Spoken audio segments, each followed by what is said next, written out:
लेकिन लक्ष्मण आज तुम जाओ। लक्ष्मण जी जाते हैं, ऐसी गर्जना करते हैं। सुग्रीव भयभीत, और हनुमान जी ने भी सुग्रीव को तब तक पलाड़ी तो हनुमान जी राख्યું હતું। रामना प्रभावनी कथा कही ने।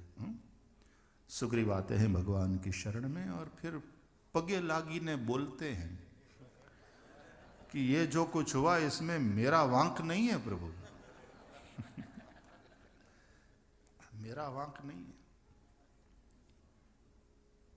ये आपकी माया ने बुलाया। તમારે જરા માયાને ઈશારો કરી દેવો જોઈએ ને કે આને નહીં અડતી, આને નહીં હેરાન કરતી, મારો મિત્ર છે। खैर मैं तैयार हूं। और फिर सुग्रीव वानर रीछों की सेना को एकत्रित करते हैं। पहले सीता जी की खोज के लिए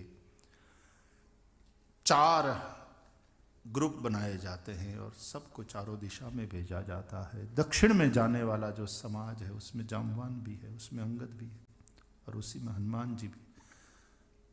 सबसे बाद में पवन तनय ने सिर नवाया, तो भगवान राम ने उसको मुद्रिका दिया और कहा कि ये सीता जी को देना और कहना मैं कितना विरह में दुखी। कई लोग फिर यहाँ पर प्रश्न उठाते हैं कि राम जी को जब पता था कि हनुमान को ही मिलनी है सीता जी, तो फिर बाकी वाला को हूँ कम धक्का खवाया, पूरब में भेजा। बीजा बधाने एम ज कहेवाय ने भाई दक्षिण में जवा वाला ने मळवाना छे सीताजी, एटले तमे पूरब वाला, उत्तर वाला, पश्चिम वाला रेवा दो, घरे बैठा बैठा तमे भज्जिया खाओ। और नहीं तो 4 मुद्रिका बनानी चाहिए थी, क्योंकि किसको सीता मिल जाए क्या भरोसा। तो इसका तात्पर्य यह है कि हनुमान जैसे ही किसी समर्थ महापुरुष की पहुंच हो सकती है सीता जी तक। और देह नगर में जाना सबके बस की बात नहीं। लंका देह नगर है, वहां जाना, सीता तक पहुंचना सबके बस की बात नहीं। लेकिन इसका तात्पर्य ये नहीं कि बाकी वाले लोग भजन छोड़ दे, साधन छोड़ दे, पुरुषार्थ छोड़ दे ना, ऐसा नहीं होना चाहिए। जाते हैं सब, खोजते हैं, स्वयं प्रभा से मिलन होता है। स्वयं प्रभा के अनुसार सब आंख बंद करते हैं। नयन मोदि पुनि देख ही बीरा। तो जब आंख खोली तो सब समुद्र के तट पर थे। वहां संपाति से मिलन होता है, और संपाति कहते हैं जटायु की अंतिम क्रिया तर्पण किया संपाति ने, भाई है,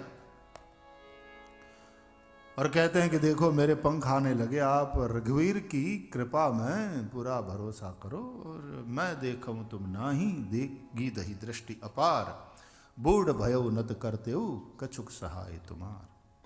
जो 100 योजन का समुद्र नांग कर लंका पहुंचेगा वो सीता जी के पास पहुंचेगा।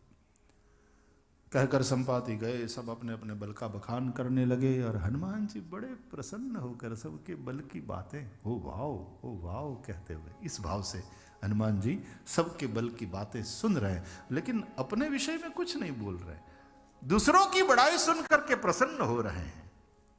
और हर आदमी अपनी बड़ाई अपने मुंह कर रहा, और उसमें हनुमान जी ने कोई गुस्सा भी नहीं है। रेवा दो न કર્યા, પોતાના વખાણ પોતાને મોઢે કરો, બંધ થાઓ, ભૂંડા લાગો છો, એવું નહીં। એને બદલે ઉલટું ओ वाओ प्रसन्न, कोई ईर्ष्या वाली बात या वो वाली बात। लेकिन फिर जामवान ने कहा कि का चुप साधी रहे वो हनुमान, पवन तनय बल पवन समान। राम काज के लिए तुम्हारा अवतार हुआ है। और तब हनुमान जी तैयार होते हैं, और हालो भाई तुमने बधाने माराम भरोसो छे ने आ काम मने होपवामां आव्युं, भले बापा भले ल्यो, तमारा बधाना आशीर्वादथी काम थशे भाई, प्रभुनी कृपा, तमारा सबना आशीर्वाद, तमारा सबनुं समर्थन। देखो ये बात। और फिर जब चलते हैं तो अस कही नाई सबनी कहूं माथा। आप सब लोग यहीं रहना, सुंदरकांड। मैं जब तक सीता जी से मिलने जाता हूं, सही दुख कंद मूल फल खाई। कार्य होगा, चलते समय मेरे हृदय में हर्ष हो रहा है। सिंधु तीर एक भूधर सुंदर और कौतुक कूदी चढ़े उताऊ पर। स्वयं भूधराकार है और समंदर के किनारे पर एक पर्वत था। कूद कर हनुमान जी उसके ऊपर चढ़ गए और फिर जय श्री राम कह करके जो छलांग लगाए हैं। जिमि अमोघ रघुपति गर्बाना एहि भांति चलेऊ हनुमाना। बाय एयर आकाश मार्ग से जेहि गिरि चरण देई हनुमंता चले वो सोगा पाताल तुरंत। मार्ग में सुरसाई, सिंहिका और लंकिनी, ये 3 राक्षसी है। ये तीनों राक्षसी आध्यात्मिक दृष्टि से अलग अलग वृत्तियों का प्रतीक है। सुरसा वासना, सिंहिका ईर्षा असूया और लंकिनी भेद बुद्धि। सब को पार करके हनुमान जी महाराज फिर मसक समान रूप कपि धरी लंक ही चले सुमिरी नरहरि। लंका में प्रवेश करके मंदिर मंदिर प्रति करी शोधा देखे जहां तहां अगणित जोधा।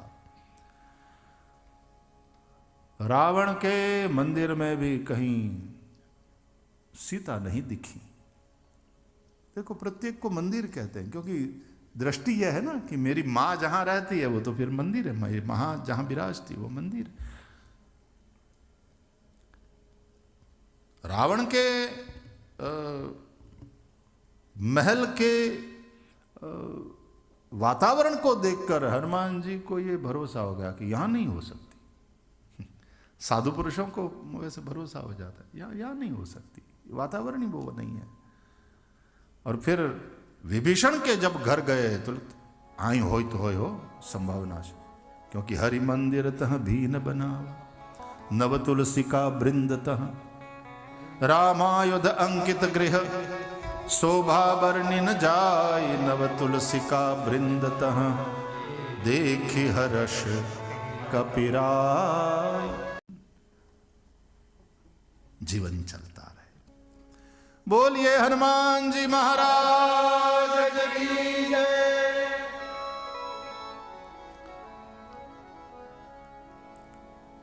हरि मंदिर तह भिन्न बनावा। ऐसा वातावरण देखा, बोले यहां सीता जी होनी चाहिए, भक्ति यहां होनी चाहिए। विभीषण सोए थे, हनुमान जी ब्राह्मण का रूप लेकर के गए। एक सोए हुए भक्त को जगाया। भक्त ही था, सोई हुई भक्ति थी। गुरु पहचान लेता है। ये नरेंद्र दत्त को जब पहली बार देखा ना, दृष्टि पड़ते ही रामकृष्ण देव ने पहचान लिया कि इसमें है, केवल जगाने की जरूरत है, इस पर काम करने की आवश्यकता है। ये एक बार जाग गया तो विश्व में नाम करेगा। और ऐसा जगाया कि वो नरेंद्र दत्त स्वामी विवेकानंद बन गया।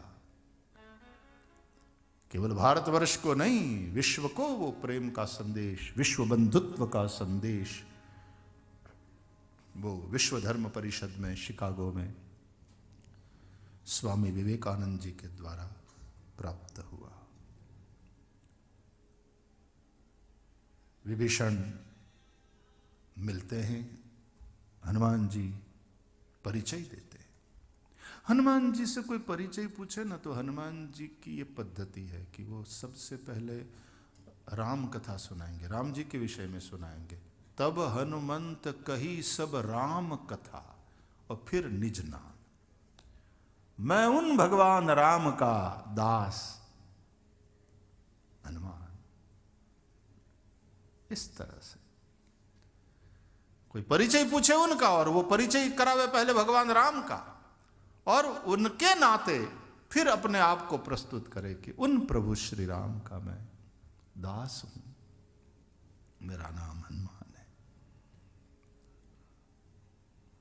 नहीं तो साधारणतः यह होता है कि कोई परिचय पूछे तो आदमी तुरंत अपना नाम बताकर, और फिर बड़ाई मारना जो शुरू करता है।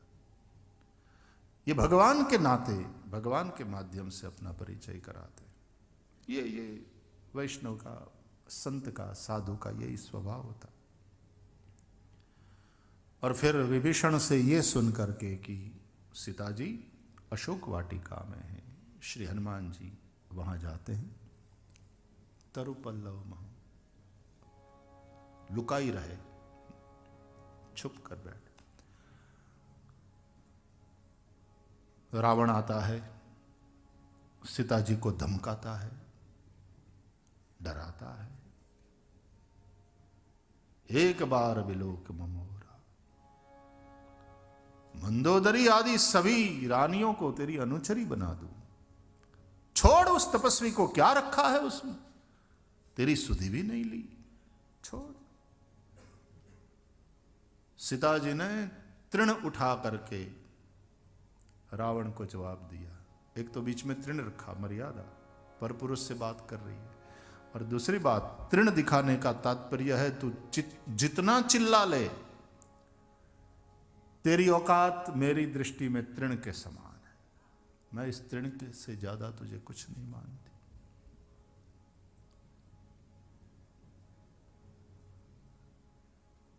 सुनु दसमुख खद्योत प्रकाशा, कबहु की नलिनी करई विकासा। जुगनू के प्रकाश से कभी कमलिनी खिलती नहीं, उसके लिए तो चंद्र चाहिए। रावण धमकी दे करके, डरा करके कि एक मास में मेरी बात नहीं मानी तो मैं चला गया। राक्षसियां जो थी पहरे में डराने लगी, तो त्रिजटा नाम की एक राक्षसी थी, उसने सबको अपने स्वप्न की बात सुना करके डराया। डराने वाले डराते हैं, और डराने वाले को डराना चाहिए। या डर डर डर डर, तो सबको भगाया त्रिजटा ने, और सीता जी के पास आई। तो कहा सीता जी ने कि मेरी एक सहायता कर, चिता बना दे, अग्नि ला दे, मैं राम के वियोग में जीना नहीं चाहती। त्रिजटा ने सांत्वना दिया और चली गई। तब श्री हनुमान जी महाराज मुद्रिका डालते। कहां से आई मुद्रिका?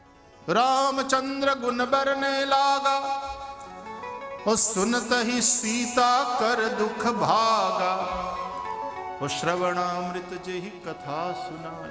वो क्यों प्रकट नहीं होता मेरे सामने? और जय श्री राम कह करके हनुमान जी महाराज सामने प्रकट हो जाते हैं।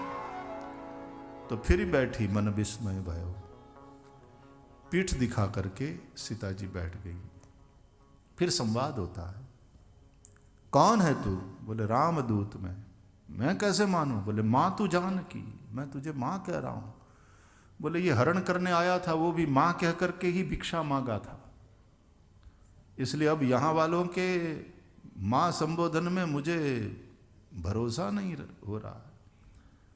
बोले रामदूत मैं, मां तू जानकी, नहीं मानी सीता जी। तो बोले सत्य शपथ सौगंध करता हूं। किन की? बोले करुणा निधान की। राम की नहीं, बोले करुणा निधान की सौगंध मुझे। तो सीता जी को भरोसा हो गया कि करुणा निधान, करुणा निधान, करुणा निधान, करुणा निधान की सौगंध।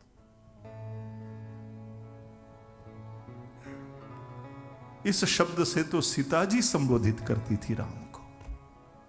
वो प्रेमियों में पेट नेम होता है ना एक दूसरे का, कुछ न कुछ। तो सीता जी करुणा निधान शब्द से संबोधित करती है राम जी को। और मुद्रिका ही नहीं दी, ये कॉडवर्ड भी राम जी ने दिया है हनुमान जी को, कि ये कॉडवर्ड कहना समझ जाएंगी, भरोसा करेंगे। मुड़कर बैठ गई, एकदम मातृ स्नेह उमड़ आया। पुत्र, नर बानर का संग कैसे? तुम प्रभु से मिले? बोले हाँ मां, उन्हीं ने मुझे भेजा है। आखिर कोई मेरे तक पहुंचा, मेरे प्रियतम का संदेश लेकर। बिछड़ना, देखो ये वियोग, सीता को वियोग, राम को वियोग, भरत को वियोग, पूरी अयोध्या को वियोग। ये बिरही वो मथानी है। प्रेम अमीय मंदर बिरह।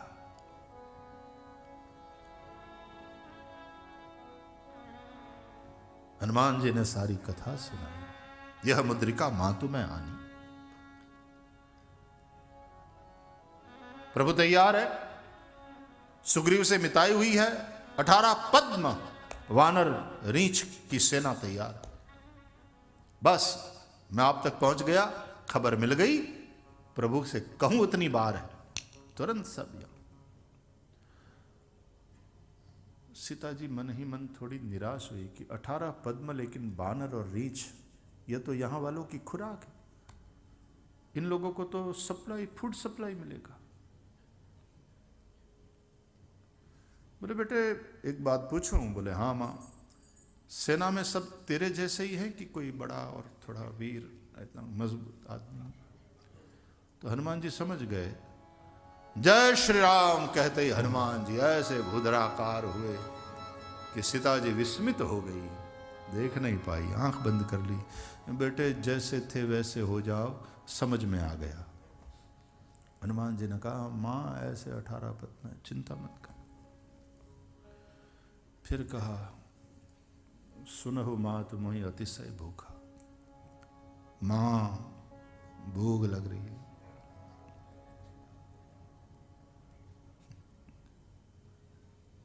सुंदर सुंदर फल देखे अशोक वाटिका, नहीं नहीं नहीं नहीं, यहां कोई पत्ता तक नहीं तोड़ सकता। रावण के सभी पहरेदार चौकीदार चौकी कर रहे। बोले उसकी चिंता मत करो मां, तुम आज्ञा दो बस, बाकी तुम्हारा बेटा। तो कहा कि ऐसा करो पुत्र, नीचे पड़े हुए फल को खाना। ठीक, प्रणाम करके गए और हनुमान जी महाराज नीचे पड़े हुए फल को खा रहे हैं, लेकिन मजा नहीं आ रहा। कोई ज्यादा पके हुए, कोई बिगड़े हुए, कोई अर्धपक्व, कोई सुबह के खाए हुए। और ऊपर देखा तो एकदम बढ़िया बढ़िया फल लगे। सोचा कि माँ ने मना किया है फल तोड़ने के लिए, फिर ये तो बुद्धिमताम वरिष्ठ, फल तोड़ने के लिए मना किया, पेड़ तोड़ने के लिए कहाँ मना किया? एक एक पेड़ को उखाड़ उखाड़ कर फड़िया थी पकड़ी नम खंखेरे। वो नहीं, वो धान को इसी तरह से वहां किसान यूं करते ना, फल नीचे गिर जाए, पेड़ को फेंक दे और फिर नीचे पड़े हुए फल खाए। मां तुम्हारी आज्ञा मीन्स तुम्हारी आज्ञा, बिल्कुल हम भंग नहीं होने दे रहे।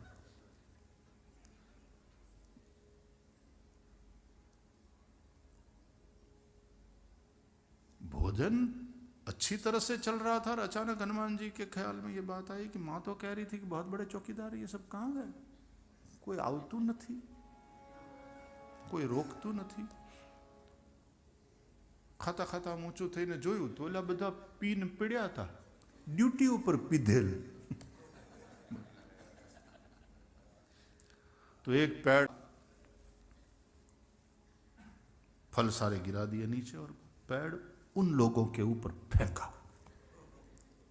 तो एकदम जाग गए। टोपी वोपी मार, कौन है कौन है, कहां है? तो फल खाते हुए हनुमान जी कहते ओए, अब देखा कि कैसा उजाड़ा है इस बानर ने हमारी वाटिका को। अरे गए काम से हम, रावण ने देखा तो हमारी तो मौत आ जाएगी, अरे पकड़ो पकड़ो। और जब हनुमान जी ऊपर, जब हनुमान जी एक हाथ से फल खा रहे हैं और आए हुए एक एक को टांग पकड़ करके गोल गोल घुमा करके फेंकते हैं सीधे समंदर में। समंदर के जलचर खाते हैं। बोले तुम भी खाओ, तुम भी प्रसाद पाओ। खुद खाते हैं, जलचरों को जलचरों का भोजन दे रहे हैं। कछु मारे सी कछु मर देसी। और फिर अंत में वहाँ मेघनाद आता है, हनुमान जी को नागपाश से बांध, वो शक्ति मारता है और फिर बांध करके ले जाता है रावण के दरबार में। हनुमान जी रावण को समझाते हैं, रावण नहीं मानता, और हनुमान जी को मारने की जब बात आई तो विभीषण ने कहा कि नीति विरोधन मारिय दूता, नीति ना कहती है दूत को मारना नहीं चाहिए। और रावण ने विभीषण की बात मान ली तो हनुमान जी के माड़ुआनु क्या करवू पड़શે। हजी आ रावणियों विभीषण नु माने छे, ना माय बेन ट्यूनिंग छे, हजी बगाड़वू पड़શે। रावण ने हरे ट्यूनिंग बगड़े नहीं हारू, क्योंकि रावण मोह का प्रतीक है। मोह के साथ इतनी बढ़िया ट्यूनिंग हो, अच्छी बात।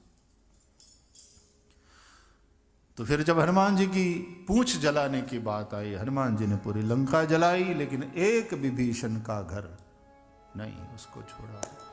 तो बाद में फिर रावण को इसलिए शंका हो गई कि नहीं आमा क्या छे, અને પછી ગુપ્તચરો દ્વારા બાતમી મળી કે હા એ હનુમાન પેલા ત્યાં ગયા હતા, એને મળેલા, મીટિંગ થયેલી।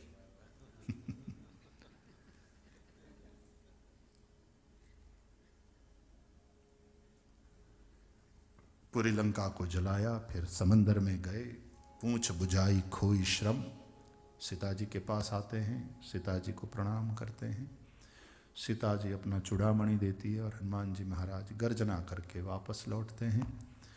जामवान इत्यादि सबको लेकर के सुग्रीव के पास, सुग्रीव की वाटिका को उजाड़ते हैं किष्किंधा में, और फिर सब समाचार सुनाया जाता है।